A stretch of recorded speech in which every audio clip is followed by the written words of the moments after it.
हनुमान जयंतीनिमित्त शहरात विविध मंदिरात भक्तांनी भल्या मोठ्या रांगा लावून दर्शन घेतले आणि आपली भक्ती वाहिली. सकाळपासून रुद्राभिषेक पठण, नामस्मरण, पोथी वाचन आणि आरती पूजा अशा भक्तिभावात महाप्रसाद वाटप करत हनुमान जयंती साजरी करण्यात आली. काळजापूर मारुती मंदिरात पहाटेपासूनच भक्तांची मोठी गर्दी होती. रस्त्याच्या दुतर्फा दुचाकी गाडी पाहायला मिळाल्या, तर उमानगरीमध्ये विजय प्रकट हनुमान म्हणून प्रचिती असलेल्या नवसाला पावणाऱ्या हनुमान मंदिरात भक्तांनी मोठ्या प्रमाणावर गर्दी केली होती. विधिवत धार्मिक विधी आणि प्रसाद वाटप करत या मंदिरात उत्सव साजरा करण्यात आला. तर नवी पेठ लोकवर्गणीतून स्थापित केलेल्या कुंभार यांच्या हनुमानाची देखील मोठ्या उत्साहात विधिवत पूजा करण्यात आली. जवळपास 8,000 भक्तांसाठी महाप्रसादाचे आयोजन करण्यात आले होते.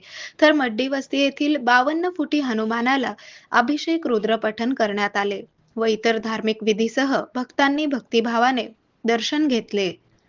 म्हणजे केवळ औषध नाही, तर निसर्गाच्या योग्य उपचारांनी मिळणारी खरी आरामदायक अनुभूती.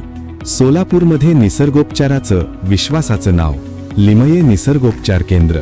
इथे उपलब्ध आहेत विना औषध उपचार पद्धती, ॲक्युप्रेशर, ॲक्युपंक्चर, कपिंग आणि मसाज थेरपी.